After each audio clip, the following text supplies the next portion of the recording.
legislature. All right, I'm going to give who's on deck. Next will be Joree Novotny with the Ohio Association of Food Banks, and after her will be Barbara Turpin, Ohio Grandparent Kinship Coalition. Thank you very much. Joree. Thank you, Chair. And I do have two of my food program partners here. They're lower down on your list, but they're speaking to the same issue if you wanted to look at them on your list. Thank you.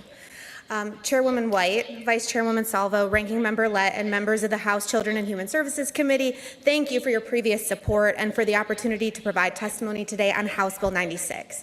My name is Joree Novotny, and I serve as Executive Director for the Ohio Association of Food Banks.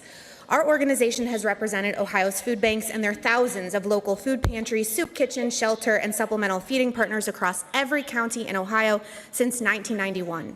We have been honored to partner with the state of Ohio for 3 decades. We have a proven model for reducing food waste, supporting agricultural and food supply chain jobs, and ensuring Ohio households have somewhere to turn when they can't afford enough food on their own. Historically, we source about 20% of our food from funding and main operating budget appropriations through the Ohio Food Program and Agricultural Clearance Program, which provides a market for surplus or unmarketable fruits, vegetables, protein, and dairy items from Ohio farmers and producers, and support the procurement of shelf-stable foods.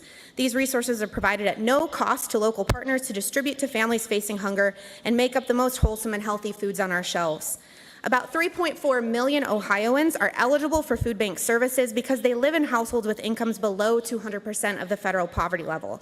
Only about 43% or so qualify for SNAP, so there's another 1.9 million Ohioans that are under 200% of the federal poverty level but can't get help from SNAP.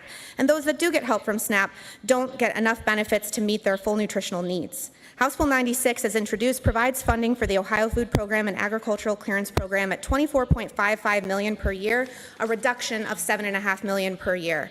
We respectfully request the restoration of the $7.5 million per year cut and additional funding of $4.93 million per year for a total investment of $36.98 million per fiscal year in the 26-27 budget. We saw an average year-over-year increase in utilization of about 10% each year from 20 to 23, and then that rate accelerated significantly again in this biennium. While many sectors of the economy have recovered from the pandemic, food banks are experiencing record high utilization in large part due to national inflation. So this request is based on a restoration of cuts, an adjustment based on CBO inflation projections for 2026, and a modest increase to the inflation-adjusted amount of 9.75% based on the average increase in need in recent years. So while the CBO projects inflation at an additional 2% in 2027, we're not seeking an increase in funding in year 2. We did receive one-time ARPA funds to source more foods, which we're incredibly grateful for. Those foods have all been sourced, procured, distributed, and expended. And just to reiterate that those are not included in our baseline number of $32.05 million.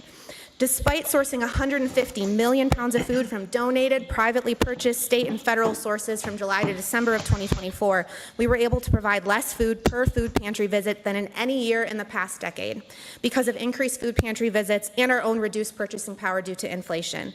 So we want to continue to serve as responsible stewards of public resources.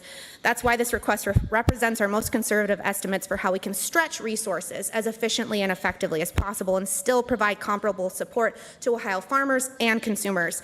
It will allow us to source at least 58 million pounds of wholesome foods and distribute them to Ohioans facing hunger in all of Ohio's 88 counties. In addition to creating and maintaining nearly 300 jobs in Ohio's food supply chain, rescuing food that would otherwise have been wasted, and putting nourishing food on the table for more than 1.3 million neighbors per month, we'll stretch that investment by leveraging 85,000 unduplicated volunteers who will contribute 360,000 volunteer hours valued at about $10.5 million each year of the biennium, and then source another 140 million pounds of donated and privately purchased foods valued at about $220 million each year of the biennium. So in closing, Chairwoman White and distinguished members of the House Children and Human Services Committee, thank you again for the opportunity to testify. And on behalf of our association, I'd be pleased to answer any questions that you may have at this time. Does someone have a question for the witness? All right, well, thank you so much for coming in. We have so many testimonies we probably can't juggle right now. I apologize. Understood. But I do want to remind everyone, if you